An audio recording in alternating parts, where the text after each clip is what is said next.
Good morning everyone, कैसे हैं आप सभी। उम्मीद करता हूं एकदम बढ़िया होंगे। तारीख है 26 अगस्त और आज के इंपॉर्टेंट करंट अफेयर्स आप सभी के सामने हाजिर हैं और आप सभी को राधे राधे। श्री कृष्ण जन्माष्टमी की आप सभी को हार्दिक शुभकामनाएं। आइए देख लेते हैं आज के हमारे हेडलाइंस क्या हैं। आज के हमारे हेडलाइंस में भारत ने अपना पहला पुनः प्रयोज्य हाइब्रिड रॉकेट रोमी 1 लॉन्च किया है।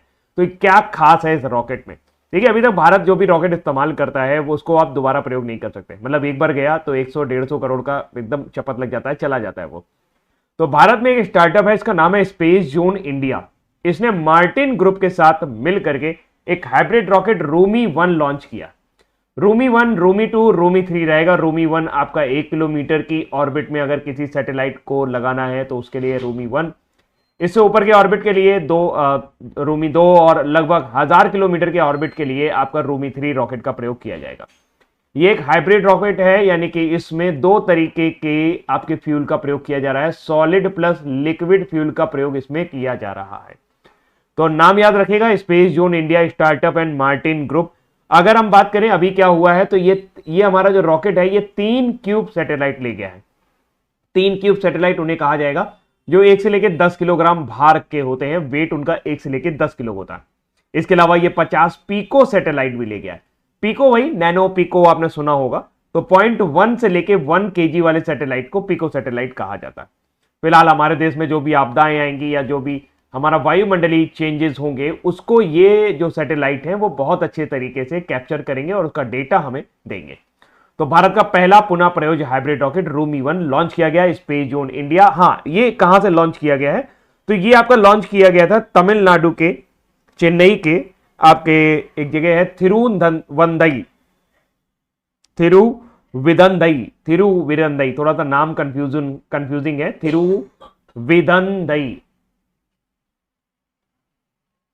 चेन्नई से इसको लॉन्च किया गया है। ठीक है, चलो फिलहाल आगे चलते हैं। इंदिरा नुई 6 साल का कार्यकाल समाप्त हो गया है। आईसीसी को नई महिला निदेशक मिलने की संभावना है। आईसीसी में आपके कुछ इंडिपेंडेंट डायरेक्टर होते हैं, उसमें से एक नियम है कि उन इंडिपेंडेंट डायरेक्टर्स में से एक महिला होना आवश्यक है। इंदिरा नोई, जिनको आप पेप्सिको के लिए जानते हैं, पेप्सिको की सीएमडी रही थी ये और पहली महिला थी।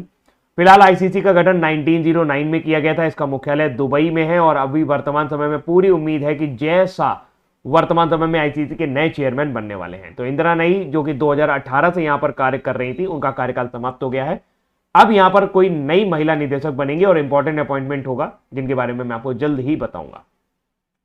टेक्सास में लगाई गई 90 फुट की हनुमान जी की कांस्य प्रतिमा। 90 फुट की अगर बात करें तो बोले तो ये आपका 1 फुट जो होता है वो 0.3040 मीटर के आसपास होता है। तो अप्रोक्सीमेटली आप ये मान सकते हैं कि लगभग 30 मीटर की प्रतिमा है।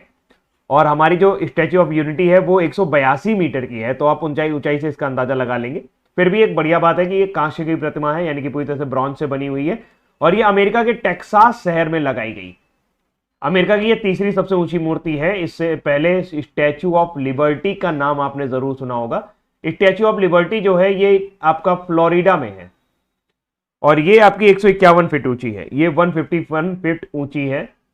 इसके अलावा एक ड्रैगन प्रतिमा है जो आपकी फ्लोरिडा पेगासस में लगी हुई है। ड्रैगन की प्रतिमा वो भी आपकी दूसरी सबसे ऊंची अमेरिका की प्रतिमा है। यहां पर अगर हम बात करें तो ये तीसरी सबसे ऊंची प्रतिमा है, स्टैच्यू ऑफ यूनियन इसको नाम दिया गया है। जबकि स्टैच्यू ऑफ ड्रैगन जो है वो आपका 110 फीट ऊंचा है। स्टैच्यू ऑफ यूनियन जो कि हनुमान जी की प्रतिमा है, ये ब्रॉन्ज से बनी हुई है। स्टैच्यू ऑफ यूनियन ये आपकी 90 फीट ऊंची है। इसका प्रतिमा का नाम जरूर याद रखिएगा, स्टैच्यू ऑफ यूनियन।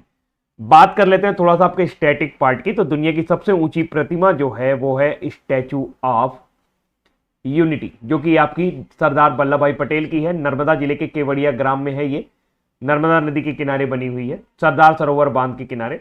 दूसरे नंबर पर आता है स्प्रिंग टेम्पल बुद्धा, जो कि चाइना में है। 118 मीटर की है। अगर हम इसको फीट में कन्वर्ट करेंगे तो 597 फीट आएगा लगभग। तो आप ऊंचाई का अंदाजा लगा सकते हैं। फिलहाल मेरा भी मन है, एक दिन जाऊंगा मैं देखने। तो 116 मीटर का लाक्यून सेक्या या म्यांमार में है। 106 मीटर का स्टैच्यू ऑफ बिलीफ ये इंडिया में है, भगवान शिव की मूर्ति है। जबकि 100 मीटर का सेंडाई डाइकनॉन ये जापान में है और 100 मीटर के उशिकू डेबेट्सु ये आपका जापान में। अभी हाल फिलहाल हमारा मध्य प्रदेश में एक स्टैच्यू ऑफ वननेस का उसका उद्घाटन किया गया था। स्टैच्यू ऑफ वननेस जो है ये आदि शंकराचार्य जी की मूर्ति है, जो कि मंधाता माउंटेन में है, ओमकारेश्वर खांडवा डिस्ट्रिक्ट में आपको देखने को मिल जाएगी। ये 108 फीट ऊंची है। ये कितना फीट ऊंची है? 108 फीट। तो ये फीट और मीटर में कंफ्यूज मत होइएगा, ये 182 मीटर है, ये 108 फीट है, तो ऐसा मत सोचिएगा, कंफ्यूज मत होइएगा। फिलहाल आगे बढ़ते हैं। डाक विभाग ने फिलाटेली को प्रोत्साहित करने के लिए दीनदयाल स्पर्श योजना की शुरुआत की है। अब ये फिलाटेली क्या होता है? तो फिलाटेली होता है डाक टिकट का संग्रह करना, शौक के लिए डाक टिकट का संग्रह करना। अब इसके लिए अगर कोई स्टूडेंट ऐसा कर रहा है और किसी फिलाटेली क्लब का सदस्य है और गुजरात में है वो, तो अहमदाबाद से ये स्पर्श योजना शुरू की गई है। स्पर्श का फुल फॉर्म है scholarship for promotion of aptitude and research in stamps as hobby. Sparsh का पूरा फॉर्म जरूर याद रखें। अब आगे बढ़ते हैं। तो ये योजना के जरिए 6,000 रुपए प्रति वर्ष दिए जाएंगे। 6,000 रुपीज पर एनम जो है वो स्टूडेंट्स को दिए जाएंगे। इसमें कक्षा 6 से लेके 6, 7, 8, 9 यानी कक्षा 6 क्लास 6 to 9 के स्टूडेंट जो है वो इसमें पार्टिसिपेट करेंगे। डाक विभाग के बारे में और थोड़ी सी जानकारी आपको दे दूं। दुनिया में पहला यानी कि भारत में जो पहला डाक टिकट जारी किया गया था उसका नाम था सिंडी डॉक। सिंडी डॉक 1852 ईस्वी में प्रोड्यूस किया गया था। अभी हाल फिलहाल पेरिस ओलंपिक को लेकर 33वां ओलंपिक पेरिस जो है, जो कि पेरिस ओलंपिक में संपन्न हुआ, उसको लेकर के भारत सरकार ने आपके 4 डाक टिकट जारी किए थे। ये करंट का क्वेश्चन हो जाएगा। ये डाक टिकट विभिन्न खेलों को दर्शाते हैं। 4 खेल इसमें चुने गए थे, जैसे कि एक जेवलिन, एक आपका हॉकी चुना गया था, एक आपका टेबल टेनिस चुना गया था और एक आपका नौकायन यानी कि बोट रेस चुनी गई थी। इस डाक टिकट का इनॉग्रल ज्योतिरादित्य सिंधिया, जो कि वर्तमान समय में मिनिस्ट्री ऑफ कम्युनिकेशन है, डेवलपमेंट है, और honourable union minister youth affairs and sports Mansukh Mandaviya ने किया था। तो देश का पहला डाक टिकट 1852 में जारी किया गया था। आपको कमेंट में यह बताना कि देश का पहला पोस्ट ऑफिस कहां पर ओपन किया गया था। क्या ही बताओगे, मैं ही बता देता हूं। फर्स्ट पोस्ट ऑफिस ओपन किया गया था 1764 में। रॉबर्ट क्लाइव, क्लाइव का नाम आपने सुना होगा, उन्होंने ओपन करवाया था इसको। फिर उसके बाद वॉरेन हेस्टिंग आ जाते हैं। पहला जीपीओ उन्होंने कलकत्ता में बनवाया था 1766 में। जीपीओ जनरल पोस्ट ऑफिस आप किसे कह सकते हैं। वैसे अगर पोस्टल सिस्टम की शुरुआत जो है वो 1854 में लॉर्ड डलहौजी ने करी थी। हर साल हम लोग 9 अक्टूबर को वर्ल्ड पोस्ट डे मनाते हैं और हर साल 10 अक्टूबर को नेशनल पोस्टल डे मनाया जाता है। आगे बढ़ते हैं। अंडर 17 कुश्ती चैंपियनशिप में बहुत ही बढ़िया चीजें हुई हैं। फिलहाल भारतीय महिलाओं ने यहां पर 5 गोल्ड, 1 सिल्वर और 2 ब्रॉन्ज के साथ 8 पदक जीते और पदक तालिका में इंडिया शीर्ष पर रहा है। क्या है? अंडर 17 कुश्ती चैंपियनशिप, जो कि जॉर्डन के अम्मान में आयोजित करवाई गई। कहां पर की गई? जॉर्डन के अम्मान में आयोजित की गई। पहली बार भारत पहले स्थान पर आया है, दूसरे नंबर पर जापान और तीसरे नंबर पर कजाकिस्तान रहा है। बीआर हिल्स में दक्षिण भारतीय आदिवासी ज्ञान केंद्र का शुभारंभ हो गया है और इस ज्ञान केंद्र को नाम दिया गया है कानू। कानू जो है कन्नड़ भाषा का शब्द है, कन्नड़ भाषा का एक शब्द है और ये सोगिला भाषा का भी एक शब्द है। दोनों भाषाओं में इसका मतलब होता है सदाबहार जंगल। यहां पर जो भी आदिवासी हैं, जो भी आपके शेड्यूल ट्राइब हैं, जो भी आदिवासी हैं, उनको आपका उनके इतिहास के बारे में जानकारी प्रदान करने के लिए कानू सेंटर बनाया गया है। कानू सेंटर बीआर हिल्स में बनाया गया। बीआर हिल्स का फुल फॉर्म याद रखिएगा, बिलीगिरी रंगास्वामी।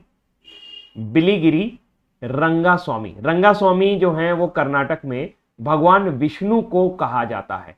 तो यहां पर रंगास्वामी टेम्पल्स जो है इसी पहाड़ियों पर है और वहीं पर एक टाइगर रिजर्व है। इस टाइगर रिजर्व अभी जनवरी में ही चर्चा में रहा था कि अगर आप यहाँ पे 2 पहिया वाहन ले जाएंगे तो 10 रुपए आपको देने पड़ेंगे और अगर आप 4 पहिया वाहन ले जाएंगे तो 20 रुपए जो है वो आपको यहां पर देने पड़ेंगे। 2011 में इसको टाइगर रिजर्व का दर्जा प्राप्त हुआ। तो ऐसा भी पूछा जा सकता है कि बिलीगिरी रंगास्वामी टाइगर रिजर्व कहां पर है, तो ये आपका कर्नाटक में है।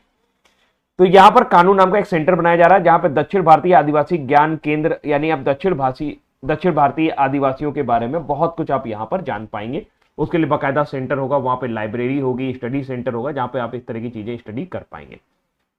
उड़ीसा के मुख्यमंत्री ने अभी हाल ही में, मुख्यमंत्री हैं मोहन चरण मांझी, उन्होंने सुभद्रा योजना शुरू की है। इस योजना के तहत 10,000 रुपए जो है 21 से लेकर 60 वर्ष की महिलाओं को दिए जाएंगे। ये बिल्कुल वैसे ही योजना है जैसे महाराष्ट्र सरकार में मैया सम्मान योजना शुरू की गई है, आपका मध्य प्रदेश में लाडली बहना योजना है है ना, लक्ष्मी भंडार योजना है आपका वेस्ट बंगाल में, तो महिलाओं को यहाँ पे फाइनेंशियल असिस्टेंस दिया जा रहा है, 10,000 रुपए उनको प्रदान किए जाएंगे। उड़ीसा के मुख्यमंत्री हैं मोहन चरण मांझी और गवर्नर है रघुवर दास। ये योजना 17 सितंबर को शुरू होगी। 17 सितंबर को मोदी जी का बर्थडे होता है, तो उसी दिन इसको शुरू किया जाएगा। प्रधानमंत्री जनमन मिशन पर जागरूकता बढ़ाने के लिए आईईसी अभियान 23 अगस्त से 10 सितंबर 2024 तक चलाया जाएगा। अब ये बहुत इंपॉर्टेंट न्यूज है। पीएम जनमन योजना क्या है? देखिए, पीएम जनमन योजना जो है, इसमें 75 पीवीटीजी कम्युनिटी को शामिल किया गया है। पीवीटीजी का मतलब होता है पर्टिकुलरली वल्नरेबल ट्राइबल ग्रुप। इसमें 75 ही है और 75 को इसमें शामिल किया गया है। पीएम जनमन का फुल फॉर्म है प्रधानमंत्री जनजाति आदिवासी न्याय महाअभियान। इसमें क्या किया जा रहा है, जो भी आपके पीवीटीजी ग्रुप हैं उनको 11 बेसिक एमिनिटीज प्रोवाइड की जा रही हैं। 11 बेसिक एमिनिटीज में स्कूल हैं, आपके गांव में पक्की सड़कें हैं, पक्के मकान हैं, पीने का स्वच्छ पानी है, हॉस्पिटल्स हैं। तो इस तरीके की 11 एमिनिटी इनको प्रोवाइड किया जाए ताकि ये सम्मान पूर्वक जीवन जी सके। फिलहाल ये योजना 18 स्टेट और 1 यूनियन टेरिटरी में चल रही है, 200 जिलों में शामिल है और इसको 9 मंत्रालय मिलकर के चला रहे हैं। अभी हाल फिलहाल 24,104 करोड़ रुपए इस योजना को दिए गए हैं। इस योजना की शुरुआत 15 नवंबर 2023 में की गई थी।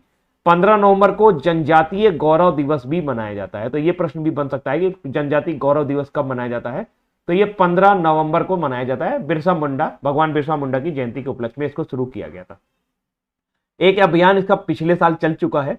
अभी हाल फिलहाल 23 अगस्त से 10 सितंबर तक जो अभियान चल रहा है, इसमें इंफॉर्मेशन दी जाएगी। I for information, E for education and C for communication. तो इंफॉर्मेशन, एजुकेशन, कम्युनिकेशन यानी इस योजना के बारे में सभी को बताया जाएगा। मिनिस्ट्री ऑफ ट्राइबल अफेयर्स की ये योजना है। उत्तराखंड ने पहला सकल पर्यावरण उत्पाद लॉन्च किया है, तो ग्रॉस इन्वायरमेंट प्रोडक्ट। अब आपको मैं बताऊं कि आपने क्या किया है, अपनी गाड़ी की वजह से 10,000 रुपए की वायु नष्ट कर दी, या फिर आपने जो पानी बर्बाद किया है उसकी कीमत 30,000 रुपए थी, और आपने जो ऑक्सीजन बर्बाद किया है वो आपने 20,000। तो इस तरीके से यहां पर मूल्यांकन किया जा रहा है। किसका किसका मूल्यांकन किया जा रहा है? वन का, वायु का, जल का और इस तरीके से पेड़ का यानी वृक्ष का। तो यहां पर अगर आप कुछ भी नष्ट करते हैं तो क्या आपने नष्ट किया, उसका पूरा इस तरीके से मूल्यांकन किया जा रहा है। तो एक तरह से देखा जाए तो ये इस तरीके से एक मानसिक अवधारणा बनाई जाएगी लोगों के मन में कि भाई आप, हर आदमी भाई लॉस किस में कैलकुलेट करता है, वो चाहे जितने भी पेड़ काट दे उसको कभी नहीं लगेगा। लेकिन अगर आप उसे बता दीजिए कि 20,000 करोड़ के पेड़ तुमने काट डाले, तब उसको अंदाजा होता है कि यार मैंने काफी नुकसान कर दिया है। तो इस तरीके की एक अवधारणा उत्तराखंड सरकार जो है लेके आई है। पुष्कर सिंह धामी ने ग्रॉस इन्वायरमेंट प्रोडक्ट जो है वो लॉन्च किया है। इसके जरिए मूल्यांकन किया जाएगा जितने भी आपके इन्वायरमेंट प्रोडक्ट। और अब चलते हैं आगे। संजीव रैना आईटीबीपी के अतिरिक्त महानिदेशक नियुक्त किए गए हैं। आईटीबीपी का मतलब होता है इंडियन तिब्बत बॉर्डर पुलिस। तो नाम से क्लियर है कि 3,488 किलोमीटर की जो सीमा है भारत और तिब्बत के बीच में बनती है, वहां पर जो रक्षा करने का कार्यभार है वो आईटीबीपी के पास है। जबकि बीएसएफ जो है वो भारत और बांग्लादेश के बीच में सीमा के पर काम करती है, भारत पाकिस्तान की सीमा के बीच में काम करती है। आईटीबीपी का गठन 1962 में किया गया था। वर्तमान समय में राहुल रजगोत्रा इसके डायरेक्टर जनरल हैं और एडिशनल डायरेक्टर जनरल नियुक्त किए गए हैं संजीव रैना। ये एक इंपॉर्टेंट अनाउंसमेंट है क्योंकि ये आईपीएस रैंक के अधिकारी नहीं है। अभी तक केवल दूसरी बार ऐसा हो रहा है कि आईटीबीपी में कोई ऐसा व्यक्ति जो है एडिशनल डायरेक्टर जनरल बनाया गया है जो आईपीएस नहीं है। तो फिलहाल अगर हम बात करें हमारे जो भी पैरामिलिट्री फोर्सेज हैं, पैरामिलिट्री फोर्सेज की बात करें, पैरामिलिट्री फोर्सेज में सीआरपीएफ के हेड है Anil Dayal Singh, Indian coast guard Rakesh Paul, इनका भी हाल ही में देहांत हो गया राकेश पॉल जी का। बीएसएफ के हेड हैं दालजीत सिंह चौधरी, आईटीबीपी के राहुल रजगोत्रा, सीआईएसएफ के नीना सिंह, एसएसबी के दलजीत सिंह चौधरी एक्स्ट्रा प्रभार लिए हुए हैं। ये बीएसएफ का इनको एक्स्ट्रा प्रभार दिया गया है। नितिन गुप्ता की जगह इन्होंने ली है। उनके ऊपर चार्जेस आ गए थे कि भाई ये संभाल नहीं पा रहे हैं बॉर्डर। तो एनएसजी जो है के हेड हैं नलिन प्रभात, और यहां पर असम राइफल्स के हेड अभी बनाए गए हैं विकास लकेरा। सबसे पुराना पैरामिलिट्री फोर्स आपका असम राइफल है, 1835 में इसका गठन किया गया था। डायना पुंडेले भारत की पहली महिला राष्ट्रीय रेसिंग चैंपियन बनी है और 200 महिलाओं के बीच में से इनको चुना गया था और हाल फिलहाल इन्होंने यहां पे जीत दर्ज की है। डायना पुंडेले भारत की पहली महिला राष्ट्रीय रेसिंग चैंपियन रहेंगी। पुणे की रहने वाली हैं, 2 बच्चों की माता जी हैं। शिखर धवन ने क्रिकेट के सभी प्रारूपों से संन्यास ले लिया है। 2010 में भारत की तरफ से खेलना शुरू किया था और 2022 में बांग्लादेश के खिलाफ इन्होंने अपना अंतिम मैच खेला था। ये गब्बर के नाम से मशहूर हैं हाल फिलहाल क्रिकेट के सभी प्रारूप, चाहे वो आईपीएल हो, टी20 हो, वनडे इंटरनेशनल टेस्ट से इन्होंने संन्यास ले लिया है। निजी जिंदगी में भी काफी उथल पुथल रहा, इनकी वाइफ के साथ भी इनके काफी मनमुटाव रहे। और बात करें तो इनके नाम एक रिकॉर्ड है कि 85 गेंदों में इन्होंने अपने पहले टेस्ट मैच में ही शतक जड़ दिया था ऑस्ट्रेलिया के खिलाफ। तो अपने पहले ही मैच में सबसे कम गेंदों में शतक बनाने का रिकॉर्ड जो है वो शिखर धवन के पास है। तो दोस्तों ये रहे हमारा आज के इंपॉर्टेंट करंट अफेयर। उम्मीद करता हूं ये आपको पसंद आए होंगे। अभी के लिए इतना ही रखते हैं, बाकी कल फिर कंटिन्यू करेंगे। तब तक अपना ध्यान रखिएगा। Thank you so much, bye bye, take care.